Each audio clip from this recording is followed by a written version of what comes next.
예, 세 번째 파일을 시작할게요. 두 번째 파일에서 저 문제가 끊겼어요. 그래가지고 세 번째 파일에서부터 두 번째 파일에서 제가 적당히 끊고 다시 문제를 시작할게요.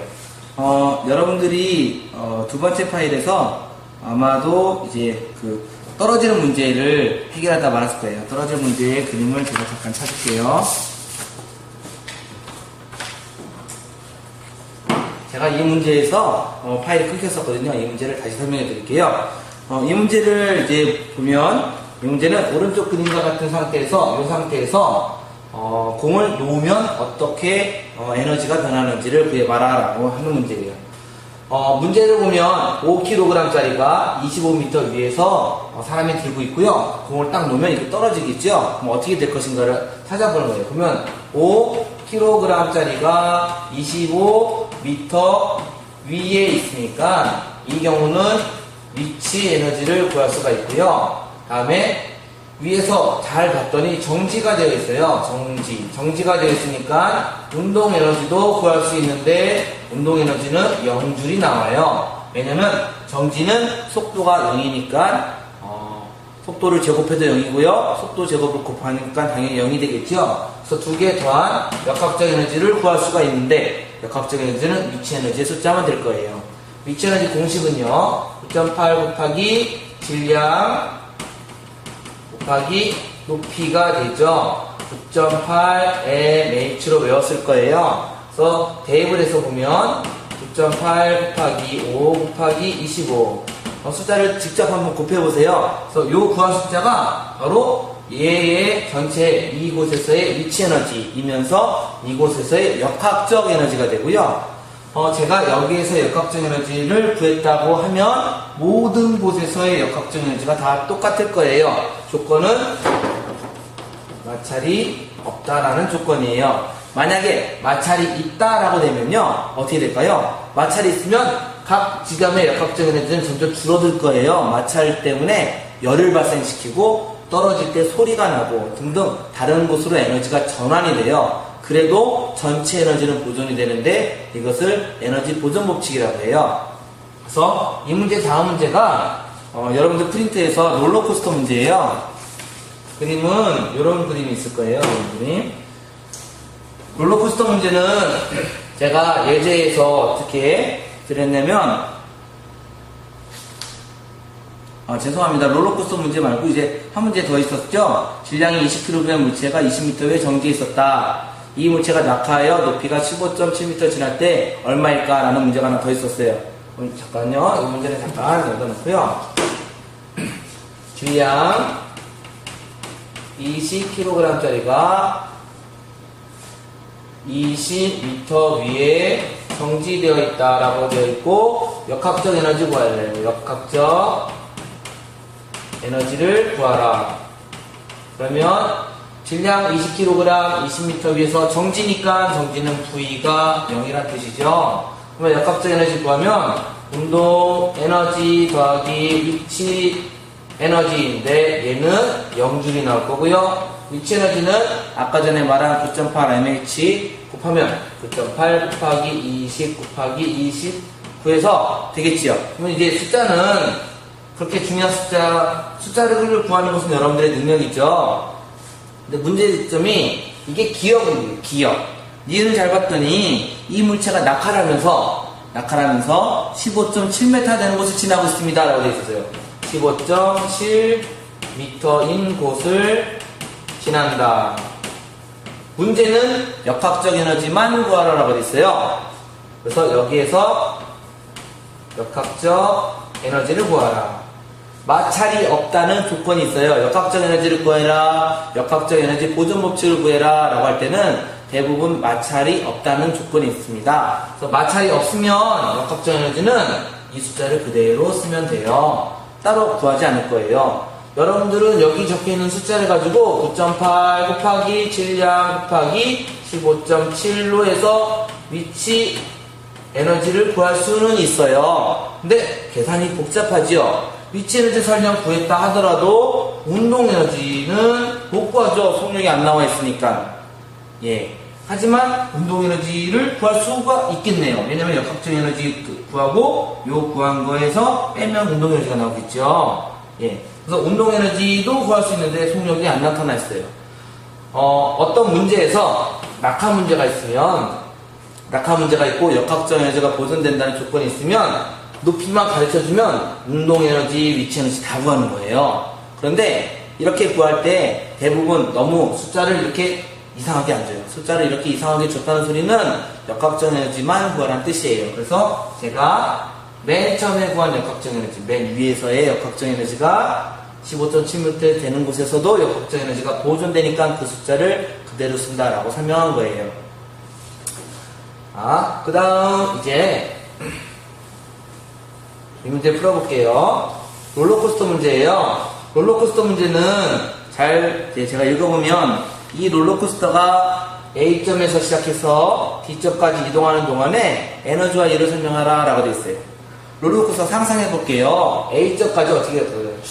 출발부터 A까지는 출발부터 A까지는 어떻게 될까요? 롤러코스터 타보면요, 저는 무서워서 잘 못하지만 그래도 옛날에 타봤거든요. 여기서부터는 기계의 힘으로 이걸 천천히 올려줘요. 기계의 힘으로 올려줘요. 이때는 기계가 이거 전체를 들어올리는 이 일을 해주죠. 그래서 기계가 이 일을 해주고, 이 일을 해줌 하면 롤러코스터는 위치 에너지가 증가하게 되죠. 그래서 A점에서 위치 에너지가 최대예요. 잠깐 멈춰 있어요. 그래서 살짝 밀을 거예요. 위치 에너지가 최대고 잠깐 멈춰 있으니까 운동 에너지가 0이죠. 그래서 이 위치 에너지가 바로 역학적 에너지가 될 거예요. 근데 문제는 롤러코스터는 현실이라는 거예요. 여기는 마찰이 존재해요. 마찰이 존재하지 않는다 하면 역학적 에너지 보존해서 다른 문제 푸는 것과 똑같아요. 근데 실제로 롤러코스터는 현실이기 때문에 여기 내려오면서 마찰들이 발생하겠죠. 그래서 A부터 B, C까지 최종적으로 D까지는 무슨 변화가 생기냐면 마찰에 대한 일을 할 거예요. B까지의 마찰에 대한 일, 이동거리가 이거밖에 안 되겠죠. C까지의 마찰에 대한 일, D까지의 마찰에 대한 일, 이동거리가 다 달라지거든요. 하지만 마찰력은 계산상 다 똑같다고 계산을 하든지, 공기의 저항이 더 있어서 마찰력이 달라질 수도 있어요. 근데 이렇게 마찰에 대한 일을 하면 맨 처음에 역학적 에너지가 점점 줄어들 거예요. 예를 들어서 여기 1000줄이 있었고요. 여기까지 마찰에 대해서 10줄 했다면 여기서의 역학적 에너지는 1000에서 10을 뺀 9990이 되겠죠. 다시 10줄을 했다면 9980줄의 역학적 에너지가 있겠죠. 여기는 9970줄의 역학적 에너지가 있겠죠. 이처럼 마찰에 대한 일, 저항에 대한 일을 빼면서 역학적 에너지가 줄어들어요. 그래도 알 수 있는 사실은 여기서 에너지가 소모가 됐고요. 마찰에 대해서 일을 해줘서 소모가 됐고, 마찰에 대해서 일해줘서 소모가 됐고, 마찰에 대해서 일해줘서 소모가 되었어도 소모된 양이 여기는 1000줄의 위치 에너지가 있었고 소모를 10줄, 소모를 10줄, 소모를 10줄 했다 하더라도 여기서의 전체 에너지는 소모된 양까지 합쳐서 똑같다는 뜻이에요. 그래서 1000줄로 시작이 되었을 때 D점에서 970줄의 역학적 에너지가 있다면 구한 결과가 이거라면 D점까지 소모량은 소모한 에너지 또는 마찰에 대한 일은 30줄이에요. 그래서 전체 맨 처음 에너지와 전체 에너지 970과 소모된 1 더한 것은 똑같다예요. 이것이 에너지 보존 법칙이에요. 역학적 에너지 보존 법칙은 마찰이 없을 때 운동 에너지와 위치 에너지 합이 똑같다는 뜻이고요. 전체적인 에너지 보존 법칙은 에너지가 전환이 될 때, 에너지가 전환이 됐어요. 이렇게 전환이 된 것이 존재하는데, 전환이 된 것까지 합치면, 원래 에너지와 전환된 에너지, 다시 바뀐 에너지가 다 똑같다. 여기 합과 여기 합이 똑같다라는 역학적 에너지 마찰만 없다. 요거에서 좀 더 확장된 전체적인 우주 전체로 변하지 않는 중요한 에너지 에너지 보존 법칙이 돼요. 여러분들이 이 에너지 보존 법칙을 알면 많은 것을 해결할 수가 있거든요. 두 번째 문제는 위 그림에서 A에서 B까지 이동하면서 에너지 전환에 대해서 설명하라. 에너지 전환은 맨 위에서는 위치 에너지가 있겠죠. 빨라지니까 위치 에너지가 운동 에너지로 변하고 여기도 위치 에너지가 있을 거예요. 바닥을 스치듯이 지나면 위치 에너지가 0이고 운동 에너지가 가장 클 거예요. 운동 에너지가 줄어들면서 위치 에너지가 증가할 거예요. 그래도 역학적 에너지 합이 줄어들어요. 왜냐? 마찰에 대한 일로 열이 다 발생이 돼요. 또 롤러코스터는 소리가 되게 커요. 여러분들 소리도 에너지 형태로 방출이 되는 거예요. 소리 에너지가 존재해요. 제가 목소리 내는 것도 저의 에너지를 사용해서 하는 거예요. 그 다음에 여기서 이렇게 되는 거예요. 운동 에너지, 위치 에너지, 그 다음에 마찰에 대한 일, 그 다음에 열 에너지가 나오겠죠. 마찰에 대해서 일하면 이렇게 비비면 따뜻해지듯이 마찰에 대한 열 에너지도 발생하고요. 소리 에너지도 발생해요.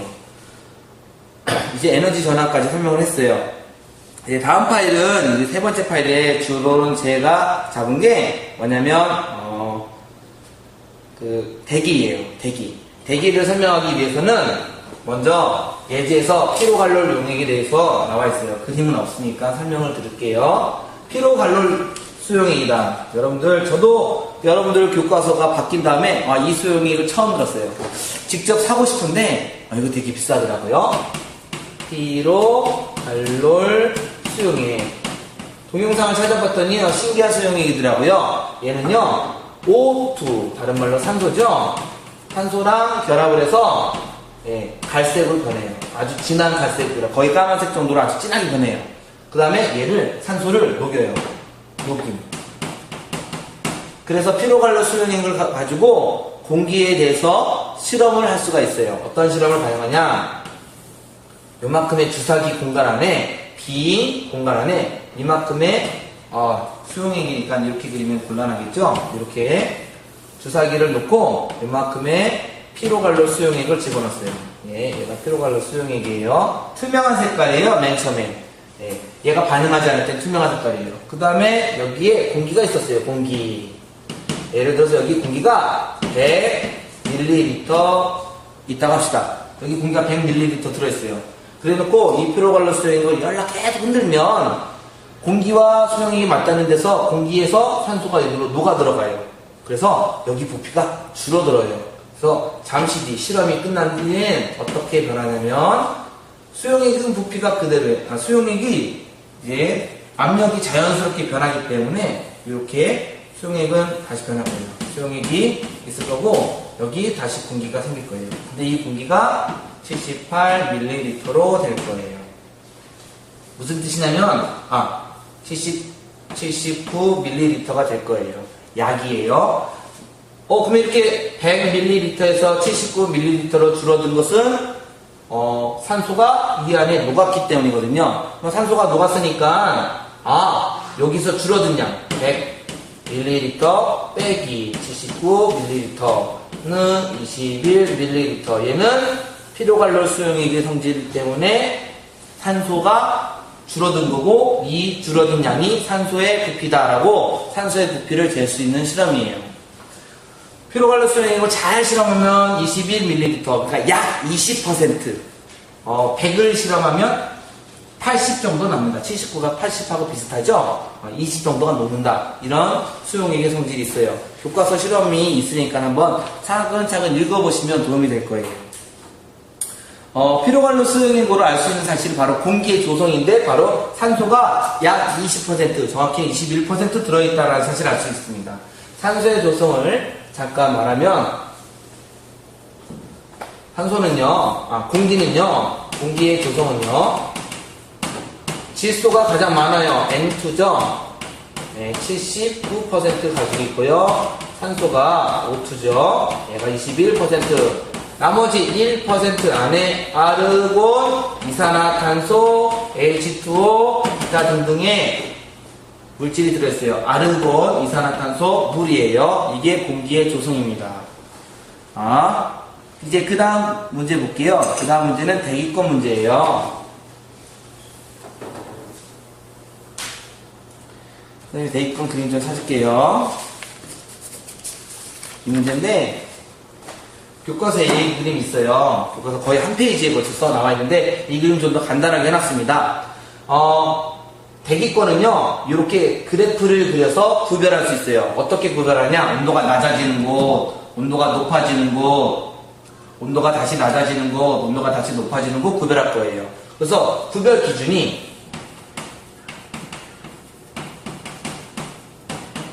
바로 높이에 따른 높이, 기온의 변화를 가지고 대기권을 구별할 수가 있어요. 무슨 뜻이냐? 올라갈수록 낮아지는 곳, 올라갈수록 온도가 기온이 높아지는 곳, 올라갈수록 기온이 낮아지는 곳, 올라갈수록 기온이 높아지는 곳, 이렇게 구별했다는 뜻이에요. 이렇게 구별을 해놓고서 각각 맨 처음에 낮아지는 곳의 이름을 뭘로 질까? 이것을 뭘로 질까? 각각의 이름과 그다음에 각 이름에서 어떤 성질이 나타나가 우리 교과서에 나와 있었어요.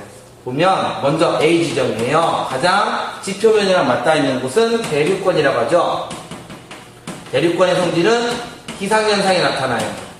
기상현상이 나타나는 이유가 바로 이름에서 찾을 수 있어요. 대류현상이 있어요. 대류현상. 대류현상이 나타나기 위한 조건이 아래가 춥고, 아래가 따뜻하고 위가 추워야 돼요. 이래야 대류현상이 나타날 수가 있고요. 그 다음에 결정적으로 기상현상이 나타나는 대부분 물이 존재해요. 그래서 대류권은 대류현상 때문에 대류권이다. 그 다음에 물이 존재해서 기상현상이 나타난다. 대부분이다. 공기가 아주 많이 분포하고 있어요. 거의 90% 이상. 교과서에는 99% 이상이 32km 아래라고 되어 있는데 대류권에 거의 90% 이상의 공기가 있어요. 아주 많이 공기를 가지고 있고요. 그 다음에 기상현상이 있다. 이제 B지점. B지점은 성층권이라고 해요. 성층권. 올라갈수록 따뜻해져서 대류현상 없어요. 성층권은 예를 들어서 높이 나는 비행기가 날아다니는 코스일 수도 있어요. 그 다음에 여기는 중요한 게 오존층이 존재해요. 오존층. 오존층은 태양으로부터 오는 자외선, 우주선 등 나쁜 그 빛이 있어요. 바로 사람이나 식물이 맞으면 손해를 보게 되는 아주 안 좋은 빛이 있는데 그런 빛을 차단시켜주는 오존층이 성층권에 존재해요. 우리 교과서에는 오존층 존재한다. 또 성층권에 어떤 특징들이 나와 있습니다. 그래서 B지역, 여기는 성층권이고 오존층이 존재한다. 오존층이 하는 일은 자외선을 차단한다. 이렇게 알고 있으면 될 겁니다. C지점은요, 중간권이에요. 네, 중간권을 잘 보시면 여기 다시 온도가 내려가거든요. 온도가 내려가는 것은 대류권하고 성질이 똑같죠. 그리고 중간권에는 대류현상이 존재해요. 대류현상이 존재해요. 또 중간권은 공기가 사실은 많이 없어요. 10권은 공기가 더 없고요. 여긴 공기가 많이 없어요. 그래서 여기에서 공기가 많이 없어도 유성, 즉 떨어지는 별똥별 현상이 여기서 많이 나타나요. 그 다음에 D에서는요, 10권이에요. 10권은 공기가 매우 희박하고요. 아주 높은 데 있어요. 여기를 날아다니는 인공위성도 있어요. 공기가 거의 없기 때문에 인공위성이 날아가도 마찰에 의해서 에너지를 잃지 않고 떨어지지 않을 수 있어요. 그래서 D점은 10권이에요. 이제 다시 정리하면 대류권, 성층권, 중간권 10권이다. 대류현상, 기상현상, 대류현상만 있다.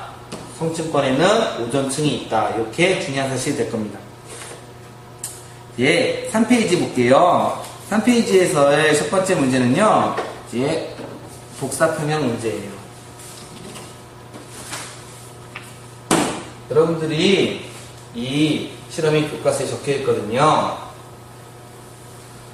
제가 이 실험을 하고 싶었는데, 우리 진도상 다 못했어요. 이 실험을 잘 보시면 어떻게 하는 거냐? 난로가 있는데요. A 것과 B 것이 있어요. 좀 가까운 곳에 난로에서 열을 받고요. B는 먼 데서 열을 받아요. 까만색으로 칠해놨기 때문에 열을 받는 거를 다 흡수할 수가 있어요. 그러면 A와 B는 어떻게 될 것인가? 온도 변화를 설명해봐라가 문제예요. 상식적으로 먼저 A의 온도와 B의 온도를 생각해보면 무엇이 더 높을까요? 가까운 게 더 뜨겁게 되겠지요. 이런 상식을 하나 알 수가 있고요. 그러면 이제 A가 더 뜨겁다라는 사실은 알 수가 있는데, A가 시간이 지나면 온도의 변화는 어떻게 될까요? 그러면 맨 처음에는 예를 들어서 여기가 10도였다. 근데 뜨거운 거를 계속 주면 20도, 30도, 40도, 50도, 60도, 1000도, 2000도, 만도 올라갈 것이냐, 아니면 온도가 떨어질 것이냐, 상상이 되겠는데, 이거를 직접 실험을 해봤더니 시간이 지날수록 온도가 처음에는 잘 올라가다가 멈춘다는 사실을 알았어요. 이거 온도가 올라간다는 뜻은 에너지를 받고 있다는 뜻인데, 온도가 멈춘다는 뜻은 에너지를 받는데도 멈추는 거죠. 이거 계속 난로 틀어놓을 거거든요. 그러면 에너지는 계속 여기로 들어가겠죠. 복사의 형태로. 근데 에너지가 들어가는데 온도가 일정하다. 그 소리는 나오는 에너지도 있다는 뜻이에요. 우리가 눈에는 보이지 않지만 에너지가 나오는구나. 난로로부터 에너지를 받지만 얘도 에너지를 내보내는구나. 그래서 받은 것만큼 다시 나오는 복사 평형 상태를 확인할 수가 있어요. 그래프가 이렇게 돼요. 그러면 이제 위에 거를 적용시켜 볼게요. A의 온도가 더 높고 B의 온도가 그 다음 변화를 했으니까 복사 평형이 되는 온도가 이렇게 되고요. 얘는 A 그래프, 얘는 B 그래프가 되겠죠. 왜냐면 가까이 있는 게 온도가 더 높은 데서 복사평형, 약간 더 멀리 떨어져 있는 게 온도가 낮은 데서 복사평형이 일어나겠죠. 실제로 그래요. 수성의 평균 온도가 되게 높고요, 금성의 평균 온도가 그 다음 높고요, 지구의 평균 온도, 화성의 평균 온도, 이게 지구고 이게 화성을 생각하면 지구의 평균 온도는 20도, 화성의 평균 온도는 영하 60도예요. 멀리 있으니까 춥죠. 태양이라고 생각하고요. 이거 여러분들이 2학년 때 배웠거든요. 그래서 이제 그렇게 복사평형도 우주에서도 똑같이 일어나요. 이제 두 번째 이 복사평형을 해결했으면 두 번째 문제는 이제 그래프가 문제가 한 문제 더 있는데, 바로 지구 전체에서 보는 복사평형의 문제예요. 이 그래프를 딱 보면 여러분들은 뭘 생각해야 되냐면, 지구로 들어오는 에너지와 밖으로 들어오는 에너지를 먼저 생각해야 돼요. 그래서 이 그래프 전에 제가 하나 더 보여줄게요. 이 그래프를 같이 보여줄게요. 위에다가. 여러분들은 프린트를 참고하시고 아니면 교과서를 참고하셔도 돼요. 교과서에 이 그림이 있습니다. 이 그림에서 확인할 사항은 바로 지구의 복사 평형을 생각하는 거예요. 지구로 들어오는 복사 에너지가 평형이 된다. 어떻게 평형이 되냐? 들어오는 에너지가 100. 지구로 들어오는 에너지가, 지구 들어오는 에너지가, 들리자 한자고요. 에너지라고 썼어요. 100이에요. 그러면 나가는 에너지를 다 찾아볼게요. 나가는 에너지가 위로 나가는 게 얼마가 있을까 봤더니 우주 방출, 우주로 나가는 에너지가 6이고요. 근데 얘는 지표가 보내주는 거, 여기 6이라고 되어 있는 거예요. 그 다음에 우주로 방출하는 에너지가 64가 있는데 얘는 대기가 보내줘요. 여기 대기가 보내주는 거예요. 그 다음에 반사가 있어요. 반사 에너지가 30이에요. 여기 보면 반사되는 에너지. 태양을 100% 에너지를 받으면 30은 반사하고요. 64, 6이 합쳐져서 70이죠. 반사예요. 그러니까 100이 들어오면 100이 나가는 거예요. 이게 지구 복사 평형이에요.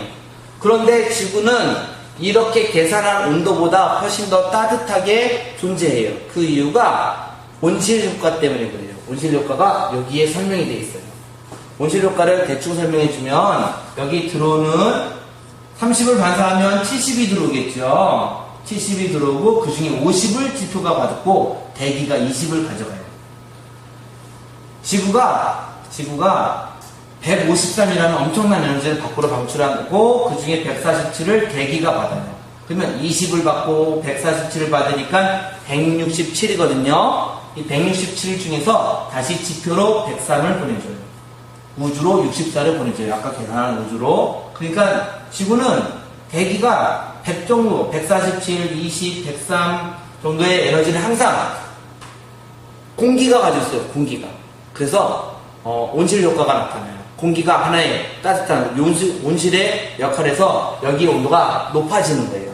그래서 지구는 원래 대기가 없다면 영하 20도 정도의 온도를 가지게 되는데 대기가 있음으로 해서 20도, 평균적으로 한 15도 정도의 온도를 가지게 된다고 해요.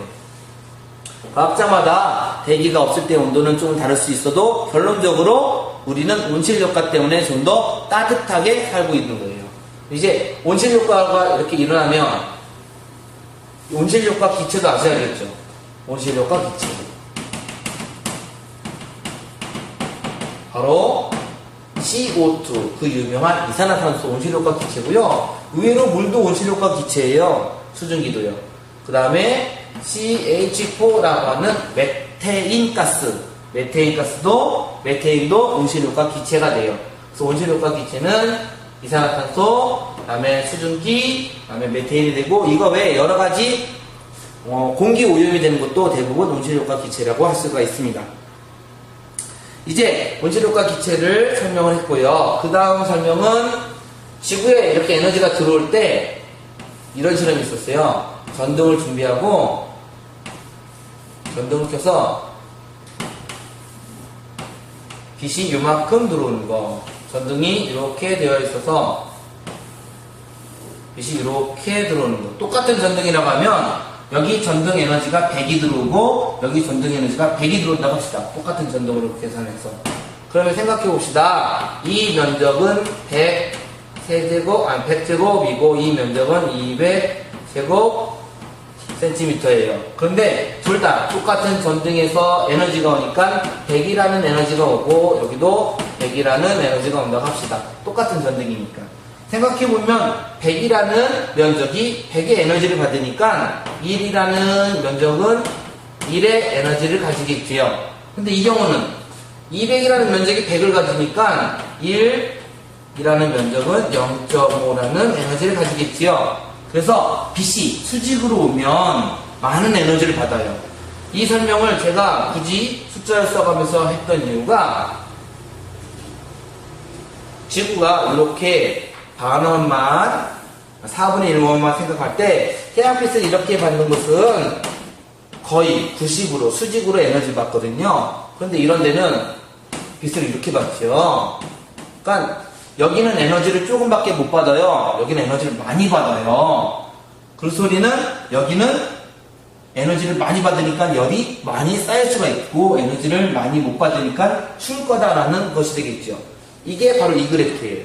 극지방이에요. 이 그래프는 특이하게 극지방이 왼쪽에 있어요. 극지방은요 빨간색 지표면에 도달하는 에너지예요. 그러니까 되게 적어요. 아주 낮은 숫자예요. 적도지방은요 빨간색이 되게 높은 에너지예요. 그래서 에너지를 조금 받고 점점 에너지를 많이 받게 돼요. 그런데 극지방이든 적도지방이든 파란색 지구가 내보는 에너지는 거의 비슷해요. 그러면 그 소리는 여기는 에너지가 부족하다, 여기는 에너지가 남는다가 되겠죠. 그 다음에 지구 복사 평형과 생각하면 이 면적, 부족한 에너지와 이 면적, 남는 에너지는 면적이 같아요. 그래서 지구 복사평이 이루어지는 거예요. 그러면 이제 문제를 생각해보면 이런 문제가 생기죠. 여기는 온도가 항상 떨어지겠죠. 점점 에너지가 부족하니까 점점 온도가 떨어질 거예요. 여기는 에너지가 남으니까 온도가 계속 올라갈 거예요. 적도지방 온도가 1000도, 2000도 계속 올라가지 않거든요. 그 이유는 부족한 에너지, 남는 에너지에서 에너지가 이렇게 이동을 하기 때문에 온도가 적당한 온도에서, 즉 한 20도, 30도, 뭐 영하 10도, 20도에서 온도가 유지가 되는 거예요. 그래서 에너지도 이제 이동이 된다라는 것을 알 수 있어요. 세 번째 파일의 마지막은요, 기하 문제예요. 여러분들이 기하 문제는 좀 계산도 하고 이해도 해야 할 게 있어서 이 그림 한번 볼게요. 이 그림은요, 토리첼리가 실험한 그림이에요. 토리첼리가 어떤 실험을 했냐면 여기에 요 유리관에 수은을 원래는 가득 채웠어요. 수은을 가득 채워서 수은 속에 딱 담가버렸어요. 여러분들 물로 장난치는 거하고 똑같아요. 수은을 딱 딱 놨어요. 그랬더니 수은이 가득 차 있었으니까 처음엔 수은이 진짜 가득 차 있었거든요. 그러니까 이거 무겁겠죠. 수은은 물보다 밀도가 13.6배씩이나 무거워요. 밀도가 13.6이거든요. 그래서 엄청나게 무겁거든요. 이만큼이면 1m예요. 이 전체 길이가 수은 표면에서 이 기둥의 높이가 1m예요. 엄청나게 무거운데 이 수은이 무거우니까 쭉 내려와요. 쭉 내려와요. 하나 생각할 점. 쭉 내려오면 아무것도 없는 데서 내려왔기 때문에 이 기역 지점은 진공이라는 거예요. 쭉 내려오다가 어느 순간에 멈춰요. 멈췄다. 그 소리는 수은 기둥이 막 누르는데 수은 밖의 액체도 뭔가를 눌러서 이거 수은 기둥이 내려오면 수은 표면은 올라가야 되겠죠. 액체니까. 이거 이렇게 내려오면 이게 올라가야 되겠죠. 수위가. 그런데 수은의 수위가 안 올라가요. 그 소리는 뭐가 눌러서 이게 누르는 힘과 여기가 누르는 힘, 즉 기둥이 이렇게 누르는 거 주변에 공기가 누르는 것이 같다는 뜻이에요. 그래서 우리는 기압, 이것이 기압이 될 거고 기압과 수은 기둥이 누르는 것이 같다라는 사실을 알 수가 있어요. 일반적으로 평상시 기압을 1기압이라고 하거든요. 그래서 1기압일 때 수은 기둥의 높이가 76cm가 되니까 여기 니은이 76cm가 될 거예요. 그래서 수은 문제는 이렇게 해결을 하고 하나 알아둘 점은 1기압은 76cm의 Hg라고 써서 76cm의 수은에 누르는 압력과 같다라고 표시를 하고요. 또 1013 HPA라고 해서 1013 헥토파스칼이라고도 표현을 합니다. 이게 1기압입니다. 이제 다음 파일부터 해서 이제 마무리 네 번째 파일이 있을 겁니다. 다음 파일에서는 바람하고 구름, 다음에 이제 지구의 대기 대순환까지 공부하도록 하겠습니다.